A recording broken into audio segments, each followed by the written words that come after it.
अगर तीसरा महायुद्ध हो जाए, जैसा कि कई दफे हो चुका महाभारत हुआ और उस समय का सारा विज्ञान और सारी संस्कृति उस युद्ध के साथ नष्ट हो गई, कहानियां रह गईं। हम कहते हैं कि ये सब कहानियां हैं ही अब।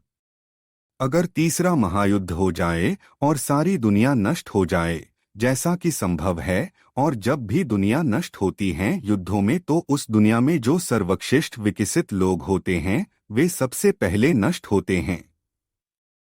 अगर बम गिरेंगे तीसरे महायुद्ध में तो पूना नहीं बचेगा, बंबई नहीं बचेगा, दिल्ली नहीं बचेगा, लंदन न्यूयॉर्क नहीं बचेंगे।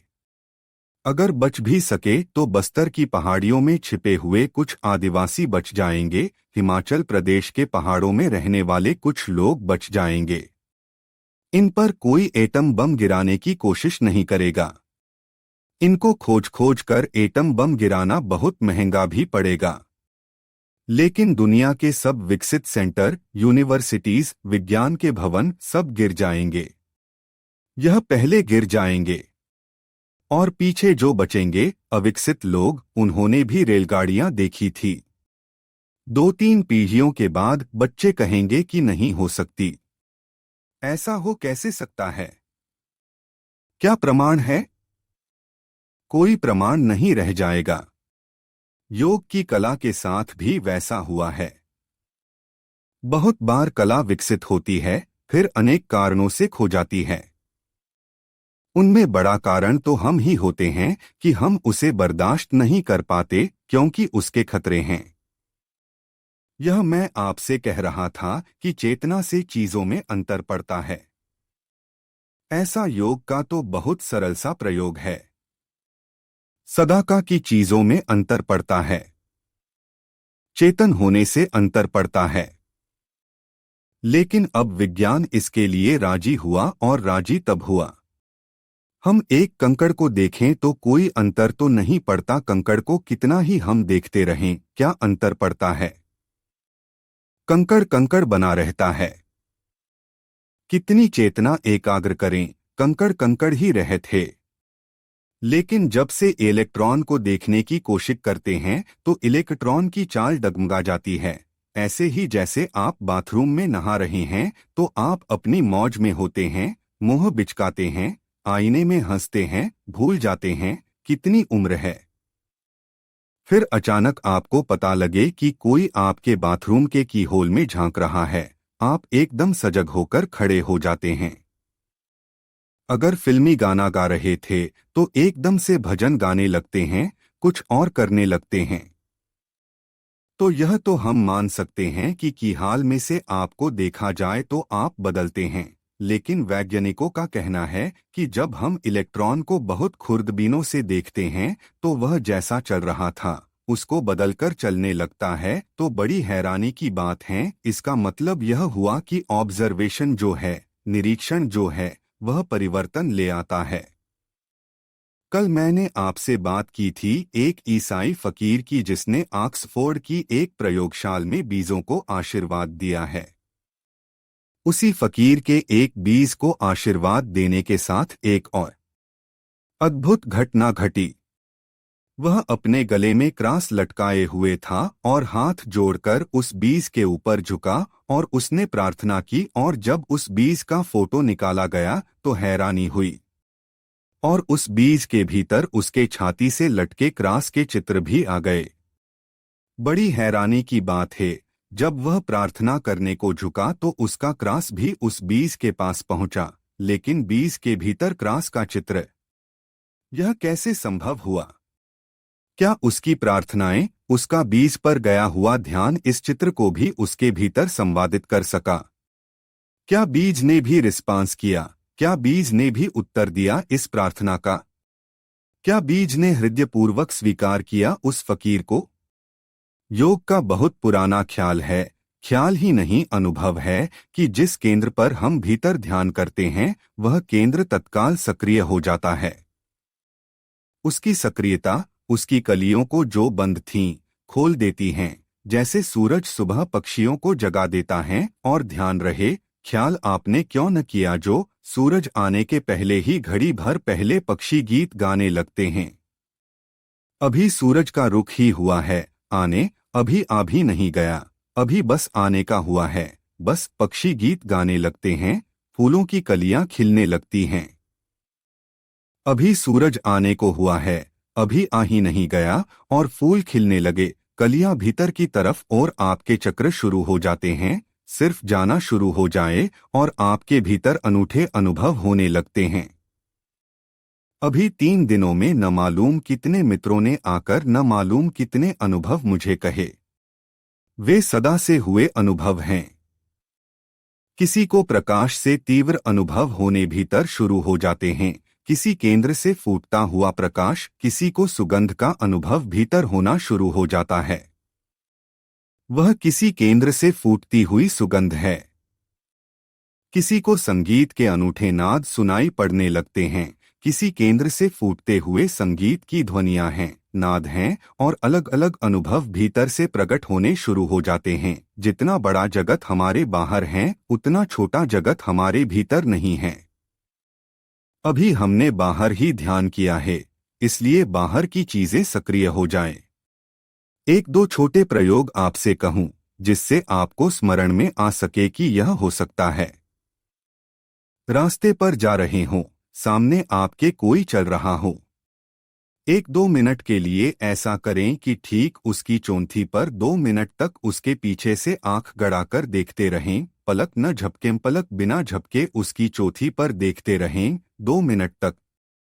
2 मिनट से ज्यादा आप न देख पाएंगे, उस आदमी को लौटकर आपके देखना पड़ेगा। उसके केंद्र पर सक्रियता हो गई, वह तत्काल बेचैन होकर पीछे लौटकर देखेगा कि क्या हुआ, पीछे क्या हो रहा है। आप ऐसा आदमी नहीं खोज सके जिसको आप 2 मिनट तक देखें और वह पीछे ने लौटकर देख ले। आप अगर ऐसा आदमी मिल जाए तो समझना कि बड़ा कीमती आदमी मिला है। अपने ही शरीर में आज कोई भी केंद्र चुन लें और उस पर थोड़ी चेतना ले जाना शुरू करें। हम सबको अगर पूछा जाए कि अगर आपका हाथ कट जाए तो हम कहेंगे कि हमारा कुछ बहुत कहीं कट जाएगा। थोड़ी तकलीफ होगा, लेकिन बहुत नहीं कट जाएगा। लेकिन कोई कहे कि सिर कट जाए तो हम कहेंगे कि सब कट जाएगा, क्योंकि हमारी आइडेंटिटी हमारे सिर्फ मस्तिष्क में रह गई है। हमारा होना सिर्फ वही है, हम कहेंगे कि हमारा होना वही है। जो कुछ भी हमारी संपत्ति है, विचार है, ज्ञान है, जो भी हमने जाना है अपने बाबत, वह मस्तिष्क के छोटे से केंद्र पर है, बाकी पूरे शरीर पर वह नहीं है। अपने भीतर किसी भी केंद्र पर ध्यान करना शुरू करें। जैसे मैंने प्रयोग के लिए आपसे बाहर के लिए कहा, आप 1-4-6 दिन सिर्फ आंख बंद करके हृदय पर ध्यान ले जाएं और कुछ न करें। 5 मिनट रोज और आप पाएंगे आपके व्यक्तित्व में प्रेम बढ़ना शुरू हो गया। वह आपको दिखाई पड़ेगा, आपके पड़ोसियों को दिखाई पड़ेगा, आपके लोगों को दिखाई पड़ेगा। कहने की जरूरत नहीं, चुपचाप आप ध्यान देते रहें, आप पाएंगे कि लोग आपसे कहने लगेंगे कि आप में बड़ा फर्क हो रहा है। आप इतने प्रेमपूर्ण कभी नहीं थे। केंद्र पर चेतना आएगी, वह केंद्र सक्रिय हो जाता है और हमारे साथ केंद्र हैं। इन बातों पर चेतना ले जाई जा सकती है। अगर ले जाएंगे तो ही चेतना आएगी। स्वचेतना होने का यह फायदा भी है और खतरा भी है। नहीं ले जाएंगे तो नहीं जाएंगी, और नहीं ले जाएंगे तो स्वचेतन पशु में और आदमी में कोई फर्क नहीं है। अगर मैं इसे ऐसे कहूं कि योग पशु को मनुष्य बनाने का विज्ञान है, तो यह परिभाषा अतिशयोक्ति नहीं है। योग में पशु का अर्थ भी बहुत अद्भुत है। योग उसको पशु कहता है जो पाश में बंधा है। जैसे भैंस या गाय को हम रस्से में बांध के ले जाते हैं, वह जो रस्सी है उसका नाम पाश है और उसमें बंधे हुए का नाम पशु है। योग कहता है जो आदमी अचेतना की जंजीरों में बंधा है वह पशु है, और जो आदमी अचेतना की जंजीरों को तोड़कर खड़ा हो गया है वह मनुष्य है। मनुष्य का मतलब है जो मन हो गया पूरा, और मन कॉन्शसनेस का। चेतना का मतलब है मन का अर्थ है चेतना, जो चेतन हो गया पूरा। अंग्रेजी का मैन भी संस्कृत के मनु से ही बना है। जो मन हो गया पूरा अर्थात जो पूरा चेतन हो गया, और यह जो चेतन हो गया पूरा, यह मनुष्य है। योग का यह 7वां सूत्र है।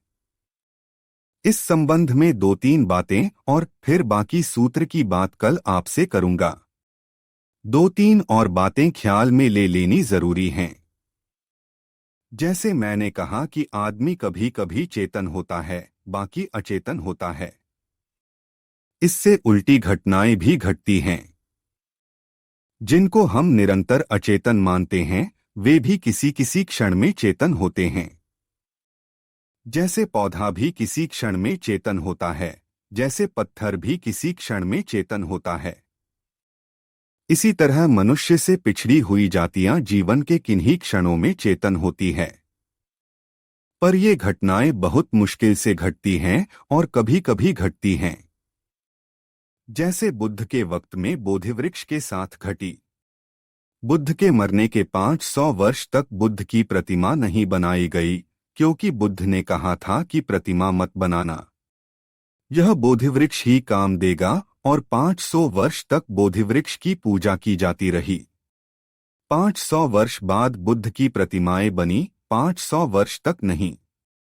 बहुत से कारणों में एक कारण यह था कि जिस क्षण बुद्ध को बुद्धत्व हुआ, उस क्षण जिस वृक्ष के नीचे वे बैठे थे वह भी प्रतिध्वनित हो गए बुद्धत्व से, वह भी जाग गया।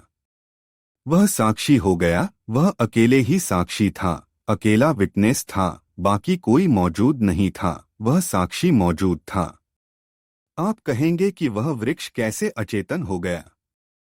बुद्ध जैसा बड़ा सूर्य प्रकट हुआ, वहां उस वृक्ष के नीचे तो कितना ही सोया हो वृक्ष अपनी अचेतना में, उसका भी एक हिस्सा जाग गया। उसने भी जाग के यह घटना देखी। इसलिए बुद्ध ने कहा यह वृक्ष मेरा गवाह है, यह विटनेस है, इसकी पूजा कर देना तो चलेगा। यह अकेला गवाह है। यह बोधिवृक्ष अब तक बचाने की कोशिश की गई है, उसका कुल कारण इतना ही है। हालांकि बौद्धों को भी पता नहीं कि लोग क्यों उसको बचाए चले जा रहे हैं। हिंदुस्तान में सूख गया तो उसकी एक शाखा को अशोक ने अपने बेटे और अपनी बेटी के हाथ श्रीलंका भेजा था। उसकी एक शाखा फिर श्रीलंका में लग गई थी। तो जब हिंदुस्तान का बोधित्व सूख गया तो फिर वापस उस वृक्ष की एक शाखा पुनः लगा दी गई है। लेकिन 2500 साल से वह वृक्ष जीवित है, यह विटनेस है, गवाह है। बुद्ध की चेतना में जो घटना घटी, उस बड़ी घटना के साथ वह वृक्ष भी आंदोलित हो उठा और उसने भी जागकर देखा अपनी गहरी निद्रा में कि क्या घट गया है। इसे इस तरह समझना आसान होगा। अगर आप किसी बड़े संगीतज्ञ से पूछें तो वह शायद आसानी से बता सकेगा। अगर एक सुनसान सूने कमरे में एक वीणा रखी जाए, कोई न बजाए, बस वीणा रखी हो और दूसरे कोने में कोई कुशल संगीतज्ञ दसूरी वीणा बजाए और कमरा सुनसान हो और चीज न हो, तो जो खाली जगह रखी वीणा है वह दूसरी रखी वीणा की प्रतिध्वनि को पकड़कर संगीत छेड़ना शुरू कर देगी। उस दूसरी वीणा के तार भी कंपित होकर नाचने लगते हैं। ऐसा ही हुआ। वह इतनी बड़ी घटना घटी बुद्ध की कि उस कंपन में वृक्ष की वीणा के भी तार हिल गए। वह भी नाच उठा, वह गवाह बना। हकीम लुकमान का नाम आपने सुना होगा। लुकमान के जीवन में एक बहुत अद्भुत उल्लेख है और वह योग के गहरे रास्तों से जुड़ा हुआ है। लुकमान के संबंध में एक कहानी है। कहानी कहता हूं, ऐसे वह इतिहास है। कहानी है कि लुकमान ने वृक्षों से जाकर पूछा कि तुम किस काम आ सकोगे। जड़ी बूटियों से पूछा कि तुम्हारा क्या उपयोग है। और अभी भी जो लोग मेडिकल रिसर्च करते हैं वे तकलीफ में हैं, यह बात जानकर कि लाखों जड़ी बूटियों के बाबत आयुर्वेद, यूनानी और पुरानी चिकित्सा शास्त्रों से इतनी लाखों जड़ी बूटियों के बाबत पता कैसे लगाया होगा कि यह फला बीमारी में काम आ सकती है। क्योंकि इतनी बड़ी प्रयोगशालाओं का कोई प्रमाण नहीं मिलता और आज भी हम पूरी जड़ी बूटियों को पता नहीं लगा पाए हैं कि किस बीमारी में काम आती है। अभी काम चलता है तो हजारों साल तक मेहनत की हो तब पता चलेगा, लेकिन लुकमान अकेले आदमी ने पूरी साइंस पैदा कर दी। एक आदमी एक जिंदगी में कैसे पता लगा पाएगा? लुकमान की कहानी कुछ और कहती है। वह कहती है कि लुकमान एक एक पौधों पर जाता, उसके पास बैठ जाता, ध्यान करता। उस पौधे से प्रार्थना करता कि तू बता कि तू किस काम आ सकता है, और लुकमान के भीतर हृदय में उस पौधे से जो उत्तर मिलता वह उसी बीमारी में उस पौधे का उपयोग शुरू कर देता। और लुकमान ने जिन पौधे का उपयोग किया है, अभी प्रयोगशाला में भी वे वैसे ही सही सिद्ध हो रहे हैं। पौधे भी झांक सकते हैं किसी लुकमान के पास, किसी बुद्ध के पास। पत्थर भी जाग सकते हैं किसी योगी के पास। लेकिन हम आदमी हैं जो कि सोए रह जाते हैं। अब यह बड़ी दुखद घटना है कि बुद्ध के पास एक वृक्ष जग गया, लेकिन बुद्ध के पास ऐसे हजारों लोग आए जो नहीं जागे और सोए ही वापस चले गए। शायद वृक्ष बहुत सरह है, इसलिए प्रतिध्वनित हो गया। आदमी बहुत जटिल है, चालाक है, होशियार है, जल्दी प्रतिध्वनित नहीं होता। हर चीज को जांच परख लेता है, और जांच परख में कभी कभी 2 पैसे की हंडी तो बजा बजाकर ठीक ले जाता है और करोड़ों रुपए की चैक बजा बजाकर खो देता है। बहुत चालाक लोग कभी बड़े धोखे में पड़ जाते हैं, और अगर कोई आदमी एक एक कदम बहुत संभाल कर रखेगा तो एक बात पक्की है, परमात्मा की यात्रा पर नहीं जा सकता। क्योंकि वह यात्रा इनसिक्योरिटी की है। वह यात्रा इतनी अनजान और अज्ञान और अपरिचित है कि वहां बहुत होशियारों का काम नहीं है। वहां बहुत बार नासमझ भी प्रवेश कर जाते हैं और समझदार दरवाजे पर खड़े सोचते रह जाते हैं। आपको यह वीडियो प्रेरणादायक लगी हो तो कृपया हमारे चैनल को सब्सक्राइब करें। हमें आपके विचारों का इंतजार रहेगा। धन्यवाद।